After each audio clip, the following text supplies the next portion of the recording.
স্বাগত জানাই premier university present CNTV রাত ৯টার সাতগায় খবরত ওনার লগে আছে আই অনন্যা।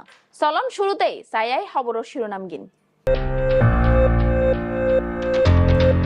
চট্টগ্রামত ছাদ ধসিয়েরে নির্মাণ শ্রমিকর করুণ মৃত্যু। মুরাদপুরত আধুনিক নগর গড়িবার অঙ্গীকার ঘোষণা দিয়ে সিটি মেয়র। ধানর শিশর মনোনয়ন খুব শিগগিরই চট্টগ্রামত বিএনপি নেতা কলর ঘোষণা। রোহিঙ্গা ক্যাম্পত সাদাবাজির অভিযোগ উইখিয়ার ক্যাম্প 15 হেডমাজির বিরুদ্ধে। এবং মিরসরাইত বিএনপি নেতা নুরুল আমিনর সমর্থনে 31 দফার লিফলেট বিতরণ।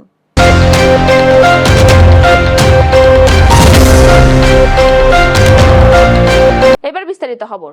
অ্যাম্পব ইংলিশ লার্নিং প্রেজেন্স অভিজ্ঞ শিক্ষক দ্বারা পরিচালিত 2 মাসের স্পোকেন ইংলিশ কোর্স 70% ডিসকাউন্টে এখন মাত্র 2500 টাকায়। এই কোর্সে আপনি পাচ্ছেন course module, public speaking tactics, lecture sheet, movie club and chat club. Course শেষে সার্টিফিকেট তো থাকছে। আসন সংখ্যা সীমিত, তাই দেরি না করে এখনই যোগাযোগ করুন স্ক্রিনে দেয়া নম্বরে। চট্টগ্রামের লোহাগাড়াত নির্মাণাধীন বহুতল ভবনের ছাদর সেন্টারিং খুলতে যাইয়ে কার্নিশ ধসিয়ে হেলাল উদ্দিন নামক এক নির্মাণ শ্রমিকের মৃত্যু। আজিয়ে মঙ্গলবার বিয়ান 8টার দিকে উপজেলার সদর ইউনিয়নের 3 নং ওয়ার্ড রশিদার ফাড়া নামক এলাকাত এই দুর্ঘটনা ঘটে। নিহত হেলাল উদ্দিন কক্সবাজার জেলার টেকনাফ উপজেলার পানখালী গ্রামের বাসিন্দা আছিল। কামাল উদ্দিনের পুত্র আছিল। লোহাগাড়া ফায়ার সার্ভিসের স্টেশন অফিসার আজাদুল ইসলাম হইয়ে খবর পাইয়ে আরা নির্মাণাধীন বহুতল ভবনত যাইয়ে আটকা পড়া ব্যক্তিরে মৃত অবস্থাত উদ্ধার করি। তিনি আরো জানাই ছাদর সেন্টারিং খুলতে যাইয়ে কার্নিশ ধসিয়ে লোকিবার মৃত্যু হয় বলে ধারণা করর। লাশ থানা পুলিশের নিকট হস্তান্তর করা হইয়ে লোহাগাড়া থানার ভারপ্রাপ্ত কর্মকর্তা আরিফুর রহমান জানাই খবর পাইয়ে থানা পুলিশের উগ্র টিম ঘটনাস্থলত পাঠাই দেওয়া হয়। আইনি প্রক্রিয়া শেষে পরিবারের নিকট হস্তান্তর করা হইবে বলে জানান তিনি। আজিয়া মঙ্গলবার চট্টগ্রাম নগরের মুরাদপুর এলাকাত নবনির্মিত যাত্রী ছাউনি উদ্বোধন করছে চট্টগ্রাম সিটি কর্পোরেশনের মেয়র ডাক্তার সাদাত হোসেন। উদ্বোধনী অনুষ্ঠানত মেয়র হইয়ে গরমের সময় যাত্রী অকলের যাতে হষ্ট নয় তাল্লাই আরা ফাঁকা ছাউনি স্থাপন করছি। নগরবাসীর স্বাচ্ছন্দ্য নিশ্চিত করতে সিটি কর্পোরেশন নির্মিত হামগড়িজাত। এ সময় তিনি আরো হইয়ে ফ্লাইওভার ও ফুটপাত এলাকা দখলমুক্ত রাখতে বিশেষ অভিযান পরিচালনা করা হবে এবং রাস্তা পরিষ্কার পরিচ্ছন্ন রাখিবেলায় নগরবাসীর সহযোগিতাও কামনা করছে। একজন জনগণের সেবকের কাজ হচ্ছে জনগণকে সেবা দেওয়া। এই জনগণের সেবার লক্ষ্যে আজকে এই কাজগুলো আমরা শুরু করেছি। বাণিজ্যিক করণের থেকে বের হয়ে আমরা যদি শহরকে ভালোবাসতে পারি, আমরা যদি গাছ লাগাতে পারি, তাহলে আমরা এই ইটের পরে মাঝে মানুষকে এই জায়গায় আমরা একটা শ্বাস নিতে পারবো, আমরা আমাদের অক্সিজেন নিতে পারবো, আমাদের বিষাক্ত কার্বন ডাই অক্সাইড গাছ ধারণ করতে পারবো।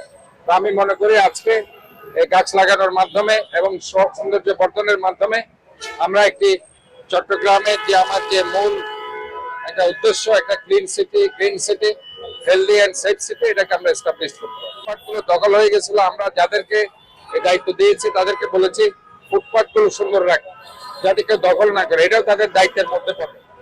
এবং ফুটপাথ গুলো আমরা দৃষ্টিনন্দন করে দেবো। অনেক ফুটপাথ স্ল্যাব উঠে গেছে, ভেঙে গেছে, এগুলো আমরা ঠিক করে এটা জনগণকে হাঁটার জন্য আমরা সেটা করে দেবো। আমি বলতে চাই এখানে অনেক ভ্যান গাড়ি আমরা দেখতে পাচ্ছি, তারা এখানে বিজনেস করছে কোনো কারণ ছাড়াই। তাই তাদেরকে বলতে চাই যে ফুটপাথের মধ্যে জনগণকে দুর্ভোগ করে তারা যাতে এই কাজগুলো না করে। আমরা এই ব্যাপারে রেস্ট্রিক্টেড। আমরা মনে করি আমাদের জনগণের সেবা দেওয়ার জন্য সার্বিকভাবে আমাদের যেটা করার অবশ্যই আমি সেটা করবো। নীতিমালার মধ্যে আনছে, আমরা যাদেরকে কাজগুলো দিচ্ছি তাদেরকে বলা হয়েছে যে এরা যাতে এই যে কিছু কিশোর গ্যাং গত 16 বছরে যেটার একটা উদ্ভব হয়েছে, এটা আমাদের জন্য একটা বড় চ্যালেঞ্জ।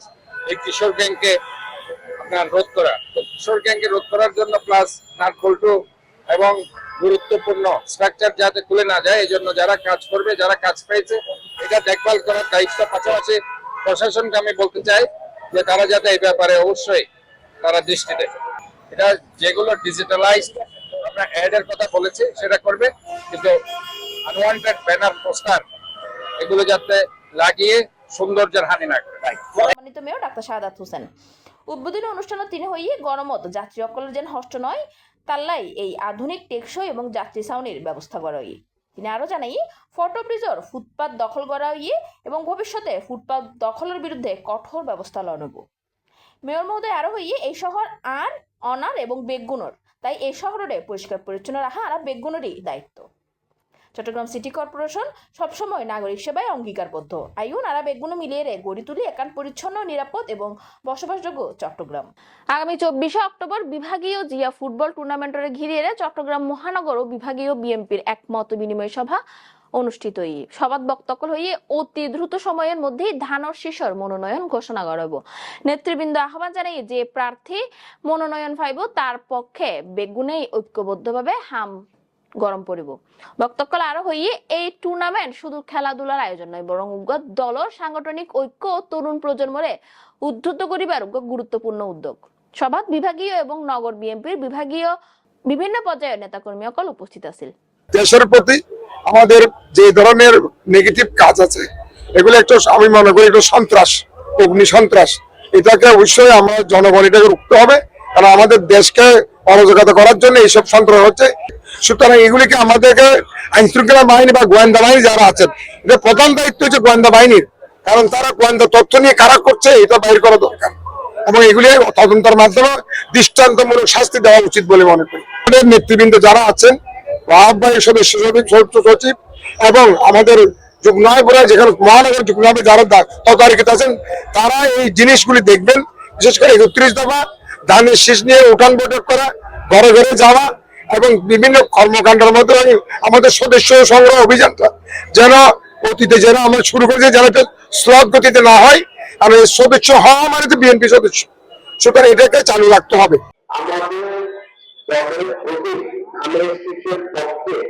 আমাদের এখন থেকে শুরু করতে হবে।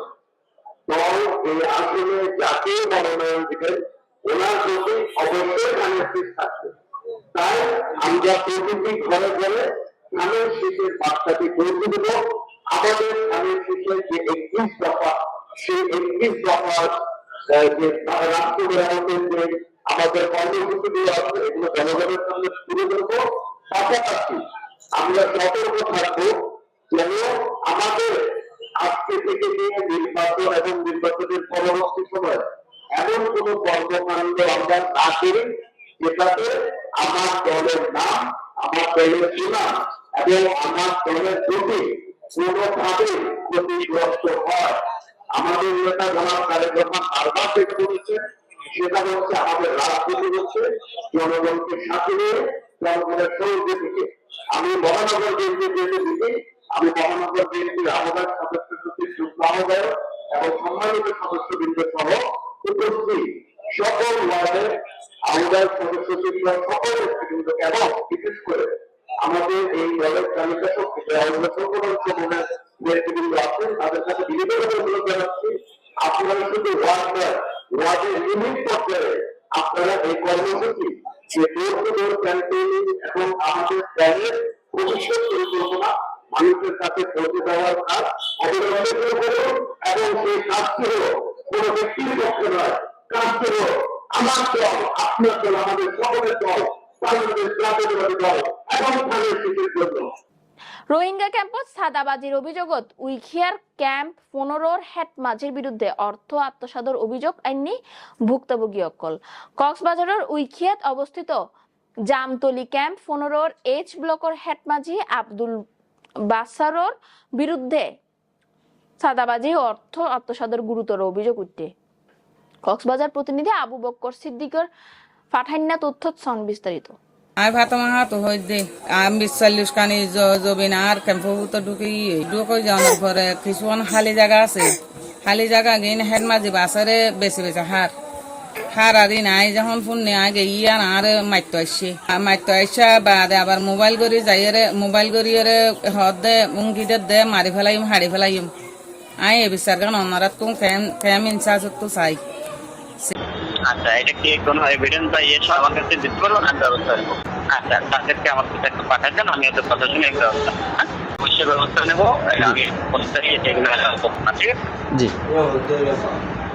কক্সবাজারের রুইখিয়াত অবস্থিত জামতলী ক্যাম্প 15 এইচ ব্লকের হেড মাঝি আব্দুল বাসরের বিরুদ্ধে চাঁদাবাজি ও অর্থ আত্মসাতের গুরুতর অভিযোগ উঠে গত সোমবার 20 অক্টোবর 2025 ইংরেজি তারিখত ভুক্তভোগী পরিবার এবং স্থানীয় এক নারী এই অভিযোগ দায়ের করে। অভিযোগ সূত্রে জানা যায়, এইচ ব্লকের হেড মাঝি আব্দুল বাসের দুইজন ভুক্তভোগী মোহাম্মদ রফিক এবং রহিমা খাতুনের হাসুতুন উগ্র ভাঙা ঘর প্রতিদানের প্রতিশ্রুতি দিয়ে মোট 35,000 টিয়া হাতায় লয়। এই অর্থ আত্মসাতের পরই ভুক্তভোগী অক্কল তার বিরুদ্ধে চাঁদাবাজির অভিযোগ আনে। এই ঘটনাত হোস্ট কমিউনিটির সদস্য এবং জাগার মালিক ফাতেমা বিষয়ে জানতে চাইলে হেড মাঝি আব্দুল বাসের তারে হুমকি দুমকি দিয়ে বলে অভিযোগ করে। এতে ক্যাম্প এলাকায় উত্তেজনা সৃষ্টি হয়। এই বিষয়ে জানতে চাইলে হেড মাঝি আব্দুল বাসের সংবাদকর্মী অকলরে টিয়া দিয়ে ম্যানেজ করবার চেষ্টা করে। এই বিষয়ে জানতে চাইলে ক্যাম্পের 15 জন ক্যাম্প ইনচার্জ আসগর আলী জানান, সঠিক তথ্য পাইলে আইনগত ব্যবস্থা লয়। স্থানীয়কলের দাবি, রোহিঙ্গা ক্যাম্পগিনত কিছু প্রভাবশালী মাঝির অবৈধ কর্মকাণ্ডের কারণে সাধারণ রোহিঙ্গা এবং স্থানীয় অকলের মধ্যে সংঘাত বাড়ে। ভুক্তভোগী অকল এই ঘটনাত প্রশাসনের দ্রুত কার্যকর হস্তক্ষেপ কামনা করে।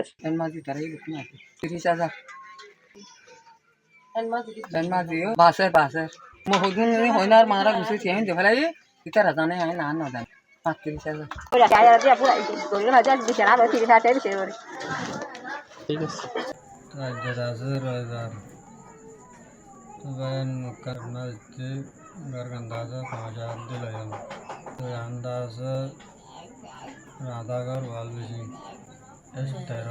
মিরসরাই বাংলাদেশত জাতীয়তাবাদী দল 7 নং কাটাছড়া ইউনিয়নের বিভিন্ন ওয়ার্ডত জনগণের মাঝে 31 দফা রাষ্ট্র বিনির্মাণলৈ নতুন বাংলাদেশ গঠনকল্পত সাধারণ জনগণের মাঝে লিফলেট বিতরণ করা হয়। 20 অক্টোবর সোমবার রাতিয়া বিভিন্ন এলাকাত এই লিফলেট বিতরণ করা হয়। বিস্তারিত সন বাচ্চু পাটোয়ারির পাঠান্না তথ্য। একটা করে ভোট দিয়ে আপনারা দেশকে অসাম্প্রদায়িক রাষ্ট্র হিসেবে গড়ে তোলার জন্য উন্নত মানের রাষ্ট্র গঠনের সহযোগিতা করবেন, এই আশাবাদ ব্যক্ত করে আপনাদের সবাইকে বাংলাদেশ জাতীয়তাবাদী দল মিরসরাই উপজেলা বিএনপি পক্ষ থেকে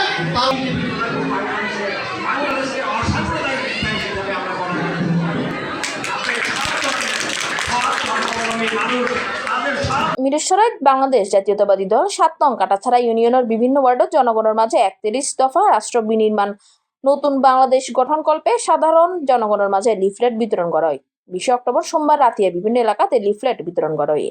চট্টগ্রাম 1 মিরসরাই উপজেলা সংসদীয় আসনত বিএনপি তুন ধানের শীষ প্রতীকর মনোনয়ন প্রত্যাশী এবং চট্টগ্রাম উত্তর জেলা বিএনপির সাবেক সিনিয়র যুগ্ম আহ্বায়ক নুরুল আমিনের সমর্থনত দলের 31 দফা রাষ্ট্র বিনির্মাণত লিফলেট বিতরণ এবং জনসংযোগ করা হয়। সময় উপস্থিত আছেন মিরসরাই উপজেলা বিএনপির সাবেক সভাপতি, সাবেক সফল চেয়ারম্যান অ্যাডভোকেট আলিউল কবির ইকবাল, মোহাম্মদ দিদারুল আলম দিদার সদস্য মিরসরাই উপজেলা বিএনপি এবং সাবেক সাধারণ সম্পাদক 7 নং কাটাছড়া ইউনিয়ন বিএনপি, 7 নং কাটাছড়া ইউনিয়ন বিএনপির সাবেক সাধারণ সম্পাদক এবং উপজেলা বিএনপির বর্তমান সদস্য বীর মুক্তিযোদ্ধা শাহজাহান কবির, নুরুল আলম সাবেক সাধারণ সম্পাদক এবং বর্তমান সদস্য মিরসরাই উপজেলা বিএনপি, বীর মুক্তিযোদ্ধা আবুল কালাম, মোহাম্মদ ওহিদুল আলম সাবেক সভাপতি 3 নং ওয়ার্ড বিএনপি, ছাত্রদল নেতা সাকিব, ছাত্রদল নেতা বাদশাহ, বিভিন্ন ওয়ার্ডত আগত ইউনিয়ন ওয়ার্ড বিএনপি সহ অঙ্গ সংগঠনের নেতৃবৃন্দ উপস্থিত ছিল। এই সময় তারা দলের ভারপ্রাপ্ত চেয়ারম্যান তারেক জিয়া 2023 সালের 13 জুলাই জাতীয় প্রয়োজনে এই 31 দফা উত্থাপন করছিল, যারা নাগরিকের অধিকার উত্তন বৈষম্যহীন রাষ্ট্র পরিচালনার হতা উল্লেখ করি হতাগিন আনা সাধারণ মানুষের হাসে ফুসাই দিবার লক্ষ্যে এই লিফলেট বিতরণ করি বলে তারা জানায়। এতে করে মানুষ বুঝতে পারে বিএনপি ক্ষমতাত গেলে কিভাবে রাষ্ট্র পরিচালনা করিব। পরবর্তীতে সনাতনী ধর্মাবলম্বী সকল ধর্মীয় উৎসব কালী পূজা মণ্ডপ গিনত আর্থিক অনুদান দেন এবং আগামী জাতীয় সংসদ নির্বাচনত বাংলাদেশ জাতীয়তাবাদী দল বিএনপির 31 দফা রাষ্ট্র কাঠামো লইয়ে আলোকপাত করেন। আগামী জাতীয় সংসদ নির্বাচনত বিএনপি তুন ধানের শীষ প্রতীক এবং প্রার্থীরা বিজয়ী করিবার লাই বেগুনের সম্মিলিত থাকি এর ধর্ম মন নির্বিশেষে বেগুনের সহযোগিতা কামনা করে। সুপ্রিয় দর্শক, শেষ গড়ির প্রিমিয়ার ইউনিভার্সিটি প্রেজেন্ট সিএনটিভি রাত 9টার সাতগায়া খবর আবারও চলে এসো মনোরালাই তথ্যবহুল খবর লইরে। ততক্ষণ পর্যন্ত সিএনটিভি সিটিজির লগে থাকুন। সিএনটিভির ফেসবুক পেজ সিএনটিভি সিটিজি এবং সিএনটিভির ইউটিউব চ্যানেল সিএনটিভি নিউজ চাটগায়া খবর অবশ্যই সাবস্ক্রাইব করুন। ধন্যবাদ।